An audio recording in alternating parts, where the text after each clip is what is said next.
Welcome to The Stone Wolves, a Galactic Football League novella. Written by Scott Sigler and J.C. Hutchins. Performed by Scott Sigler.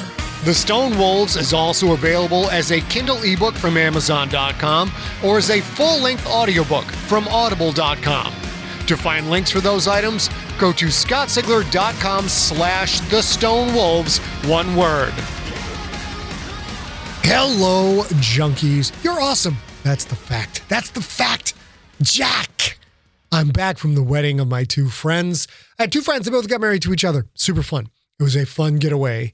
But now I am back at the grindstone doing all of the work. Hey, listen to this. First of all, my voice is fried because I am taking singing lessons, and today was a singing lesson day, and my voice is shot. Singing is very difficult for someone who does not have any kind of a natural gift at singing, but I am trying. But hey, story news. There's a new anthology with a short story of mine that just went up for pre-order. The anthology is called Predator, Eyes of the Demon. It will be out in paperback on May 24th, 2022. You can pre-order that book now at Amazon.com and probably your local bookstore. So do your local bookstore if possible. They always need your business. If that is not possible, contact Mysterious Galaxy Books in San Diego. Their contact info is at mystgalaxy.com, mystgalaxy.com. The added bonus to ordering from Mysterious Galaxy is you can request that I will go in and autograph it before they ship it to your fine face. If you love the Predator franchise, you will totally dig this book. It's a collection of Predator stories, obviously. My story is called Dead Man's Switch. It is a different take on how to deal with predators. Hopefully you'll dig it. This anthology is Predator only, not an Aliens crossover. For my Aliens versus Predator story, check out Aliens versus Predators Ultimate Prey, or as it's known, AVP Ultimate Prey, which is out December 14th, 2021. That one, for sure, you can order from your local bookstore or you can order from Mysterious Galaxy Books. And the story in AVP not only has xenomorphs, and not only has predators. It is a short story sequel to my novel Aliens Phalanx. The whole story takes place on Adagena. If you've read that book, you will see some familiar faces. They've gotten a bit older since Aliens vs. Phalanx, and I hope you will dig that. So now that you've been tantalized with a couple of delicious new Sigler stories, let's get you caught up on the story so far for the Stone Wolves, and then we're going to bust out the combo stick and take out Alan Dutch Schaefer.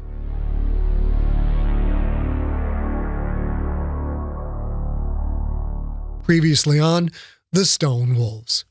Cillian's old comrade in arms, Fanaka, has come on board the Olorun.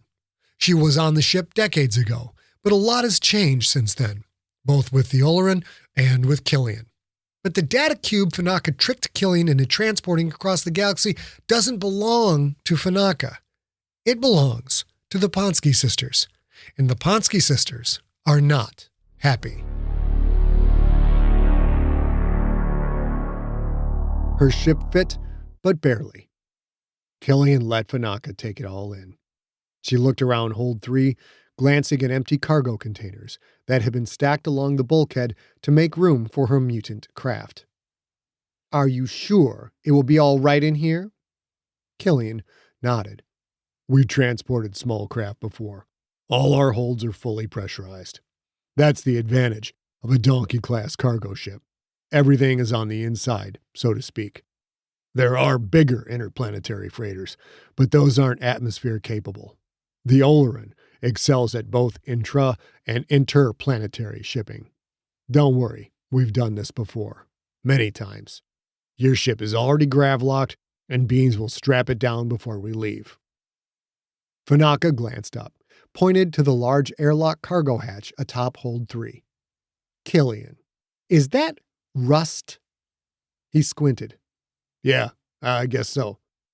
"How in Naraka do you have rust on a spaceship?" He shrugged. "It's a little humid down here. We have cargo in Hold 2 that requires water. And no, you do not get to see Hold 2. Zan lived in Hold 2. The less Fanaka knew about Zan, the better. Cillian was allowing himself to entertain a fantasy that he would finish the mission for Fanaka, then he and his crew could go back to their old life. 6 main holds, Cillian said. They're trapezoidal, the smaller end abutting the corridors that surround our central cargo crane array. Holds 2 and 5 both have external ramps, allowing them to be loaded and unloaded from the ground via crews and vehicles. The other holds are loaded and unloaded via the topside crane. All told, the Olorun has over 39,000 cubic meters of cargo space. Fanaka nodded. All in the back end of the ship. I'd forgotten why her rear is so big. How many decks in the cruise section? 5, Cillian said. Some of it we don't use. The ship was originally built for a crew of 30. I remember you having a bigger crew years ago. Decades, Cillian said. Sorry? Decades ago, Fanaka, not years. She shrugged off the not-so-subtle reminder that they'd been apart so long they were practically strangers. And now you get by with just you, Zan, Beans, and Aya? Modernization is a wonderful thing, Cillian said. And so is Beans. His abilities alone eliminated the need for several crew members. Holds 5 and 6 were empty. In the past 2 months, those holds had held different things for different jobs. Medical supplies for anti-church dissidents in the Purist Nation. Stolen computer cores delivered to a surprisingly dim-witted underling of Nanal the Tardy. At least a dozen shipping containers of freeze-dried shushalix gathered out of season, and 11 sentients of various species who escaped enslavement in a brothel associated with Greedock the Splithead's crime syndicate. It had taken those poor souls 3 years to finally scavenge enough money to flee Greedock's control. The Olerin stayed busy. I'll show you the rest of the ship, Cillian said. As they walked down the corridors, Fanaka's spider-legged watchbot, Peaches, followed along behind. When Fanaka saw dents, or paint scratches, or rust, or even trash, Beans had a bad habit of dropping food wrappers when he finished eating, she clucked her tongue. That made Cillian feel self-conscious. Which was ridiculous, of course. It was his ship, and it flew fine, and he didn't need this ghost of his past to shame him about how he and the crew ran things. He showed Fanaka hold 4. It was half filled with cargo containers.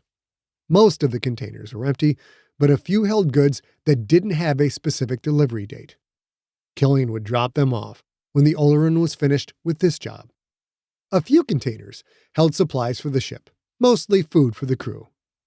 He felt a cold rush when he saw the containers with Zan's food. The softly glowing inventory labels read Cho-Chanks, Candishills, and Kushes. He heard live Githworts chirping and squealing, their sounds audible despite the soundproof guarantee on the double container that held them. Cillian knew he should have thought about that before showing Fanaka this hold. Maybe she wouldn't notice. Fanaka didn't ask about any of the cargo. A good sign, but you never knew with her.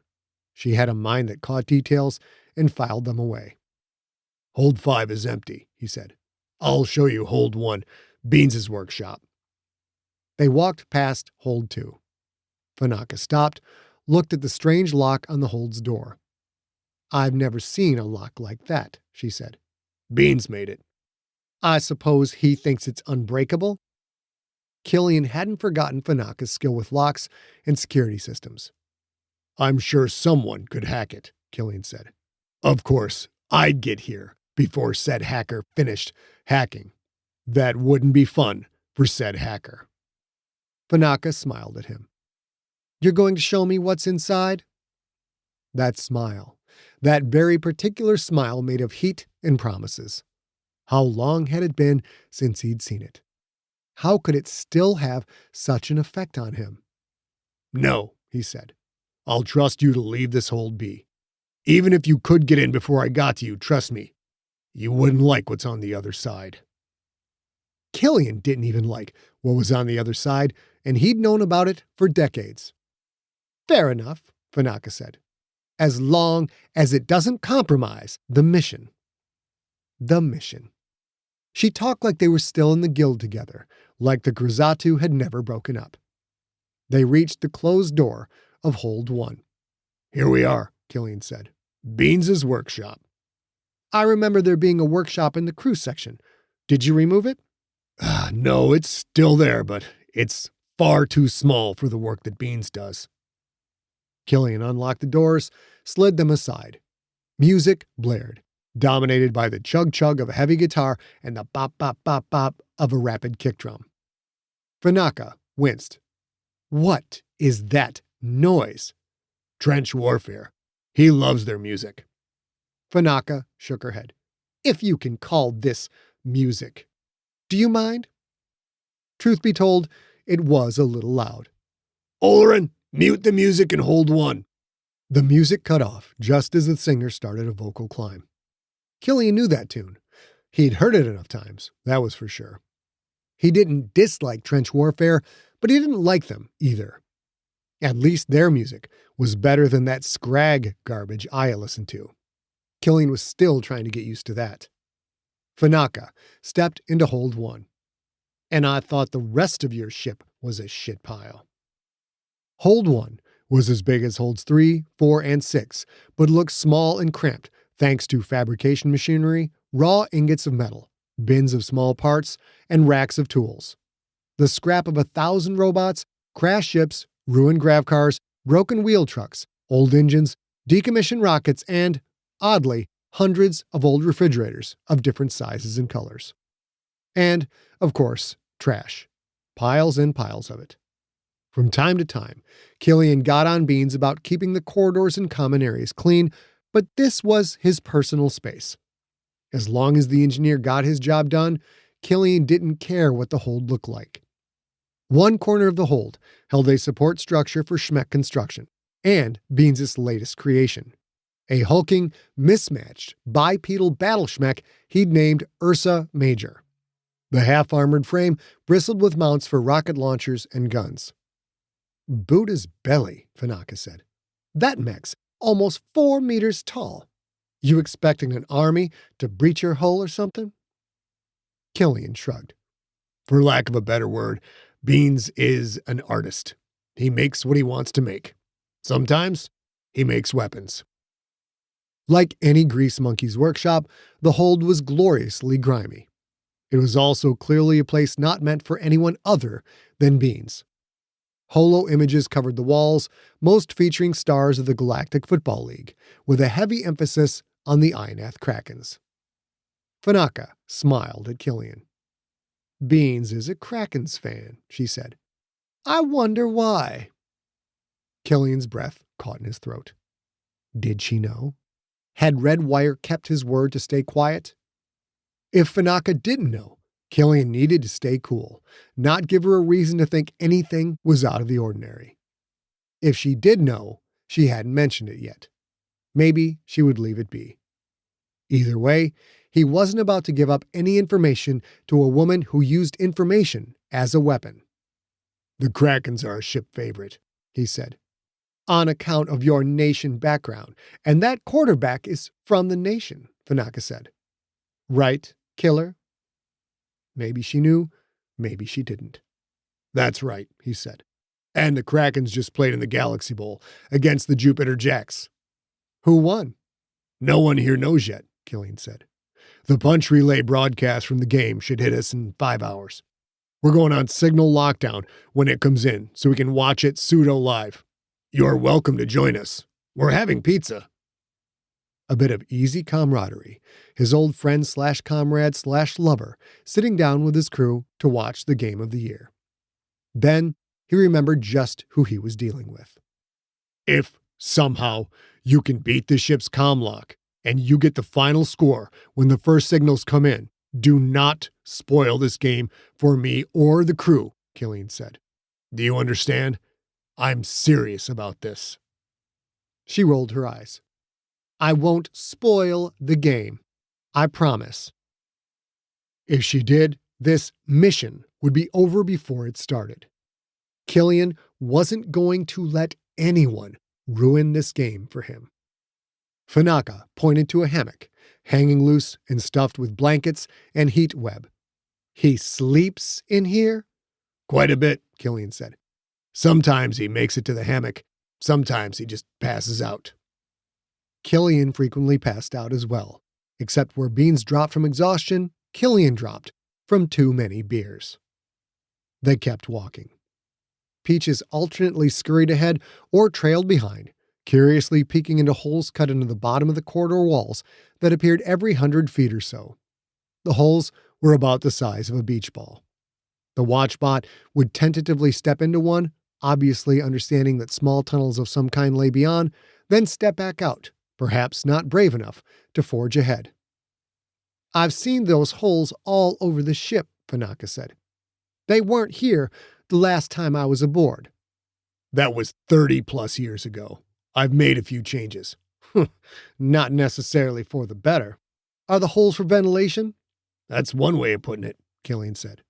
"They certainly bring a lot of hot air. Come on, I'll show you your quarters." An alarm blared from the speakerphone. "All hands to the bridge," Zan called out. "Multiple ships incoming. Their drive signatures match those of the Pontski Sisters ships that attacked us." Chapter 6. Apex. Cillian and Fanaka were the last ones to reach the bridge. "The shucking sisters," Cillian said. "How did they find us?" Aya's hands flew across the comm skins. "Unknown. I'm working on it." "Impulse engines primed."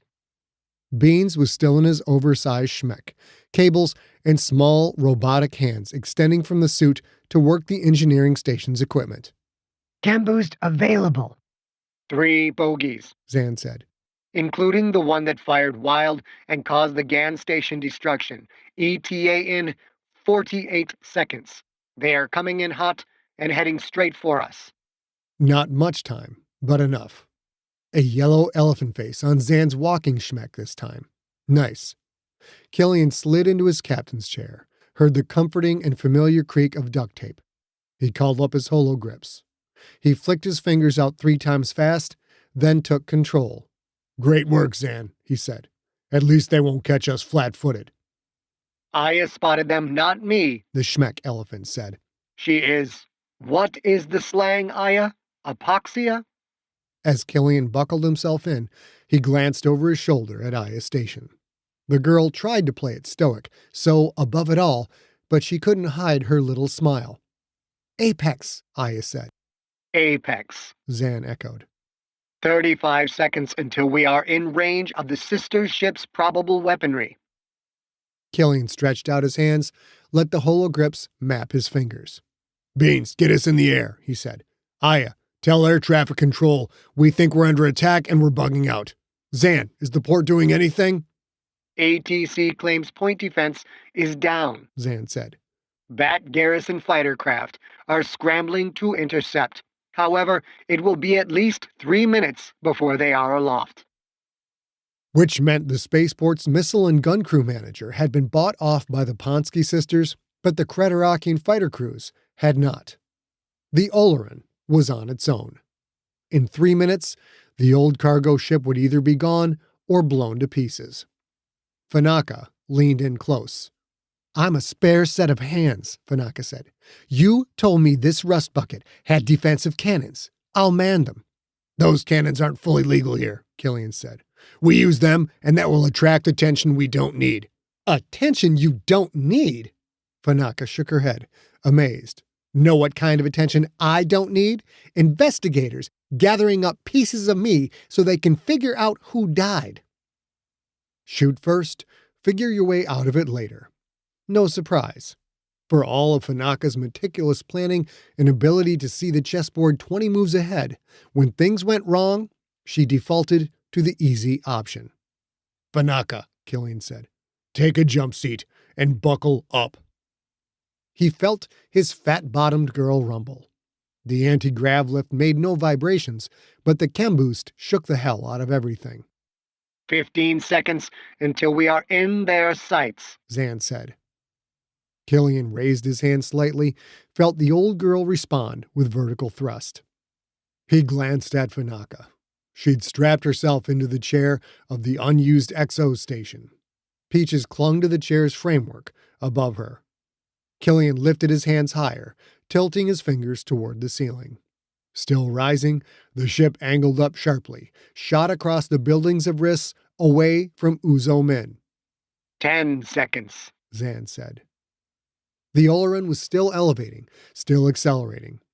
A glance at the holotank. Icons of 3 Pontski Sisters ships coming fast.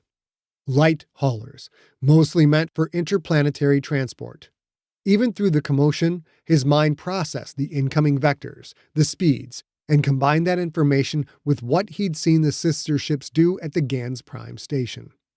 The Olerin had a higher max speed, but wouldn't have the acceleration time needed to outrun them. Flat-out flight wasn't enough. 8 seconds, Zan said. Not enough time. What are we logged as? The Crispy Creeper out of Vosor 3, Zan said. also Donkey class. That was one of the beautiful things about the Olerin.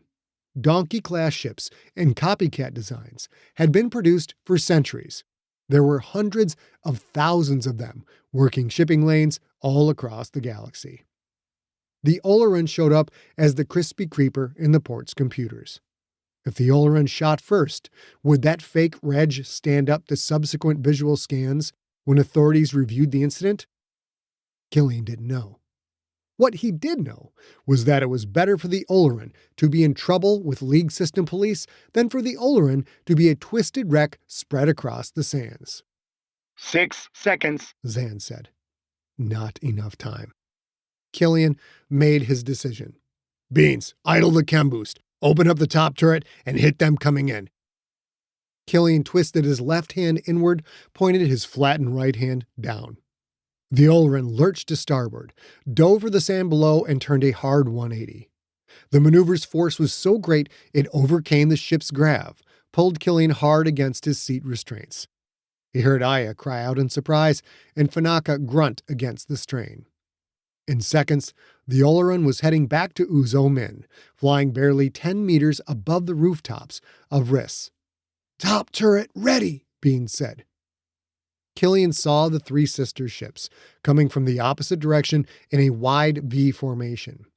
The things looked clunky, but they'd been designed that way. Much of the bulk common to a light hauler was nothing more than painted plastic and thin metal with hollow space inside. The sisters let loose with front-firing mass drivers, just as Beans opened up with the Olerin's 30mm cannons. The sister ships banked to avoid his fire. The 3 modified haulers soared past overhead, their rounds missing the Olerin and smashing into the buildings below, shattering masonry, tearing metal, and scattering sand. Just as quickly as they'd passed, the haulers banked hard, circling around to give chase. The maneuver bought Cillian 5 more seconds. The Olerin rumbled toward Uzo Min. Point defenses coming online, Aya said. They're targeting us. Her tone was tense, her words clipped, but she was under control. Just like the battle at Gans Prime, the Olerin's newest crew member wasn't panicking. Aya, Bean said. Can you jack the point defense systems? A great idea. Cillian knew he should have thought of it. I can, Aya said. Taking control now, but I won't have it long. Make them let us pass over, Cillian said. Target the sister ships. He angled his fingers down, bringing the Olerin even lower. At this height, he'd take her just over the haulers and cargo ships spaced out across the port. Through the curved windshield, Cillian saw sentients down on the tarmac, running for cover. Fanaka laughed. Just like strafing that bat airstrip on Walpole! Woo! The Olerin missed the ships below by a meter at most, and a grinding scream. The ship lurched. Cillian's hands danced in reaction. I got it, he said. He'd come in too low. The Olerin's big bottom had scraped a container transport. Preparing to fire point defenses, Aya said. And, in that instant, the Olerin left Uzo Min in the rearview tank. Beans, Cillian said. Chem boost! Fanaka whooped as the Olerin accelerated at nearly lethal speed. Cillian angled his hands up even as he eye-tracked the menus floating in front of him, calling up views of Uzo Min from both the Olerin and the public access cams. The 3 bulky Pontski Sisters modified haulers reached the port's outer rim, already angling up in pursuit, their cannons blazing, hurling rounds at the fleeing Olorun. Uzo Min's point defenses erupted. A half-dozen automated cannons spit tracer rounds ahead of the haulers. One hauler banked hard to starboard. The second actually mimicked Cillian's move and dove down. The third didn't react in time. It flew right through a stream of ordnance. Fires sparked in a line along its hull. The hauler rolled a quarter turn to the right, already breaking into wildly spinning pieces.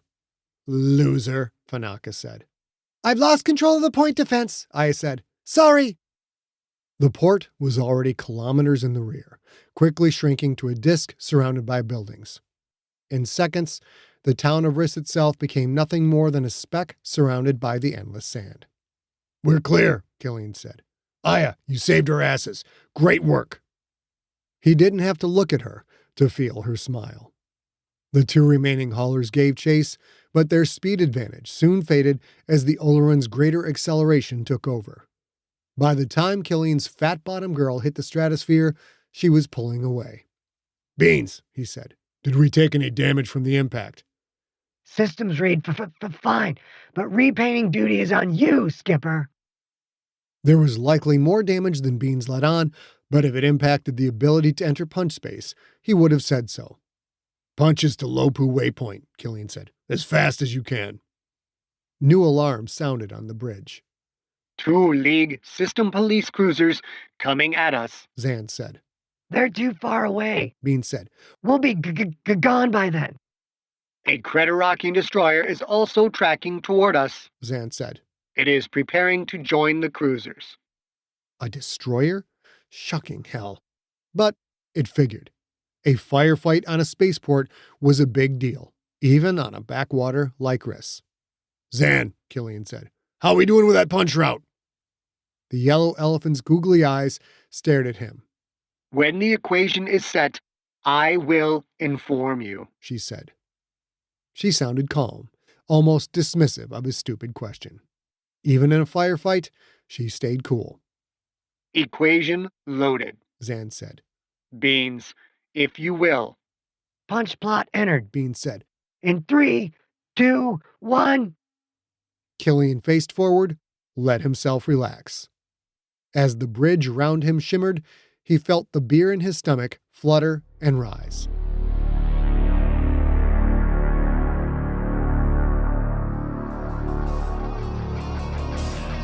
You have been listening to The Stone Wolves, a GFL novella, written by Scott Sigler and J.C. Hutchins, performed by Scott Sigler.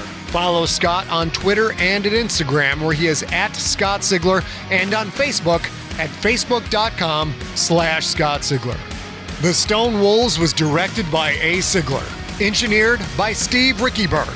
Copyright 2021 Empty Set Entertainment.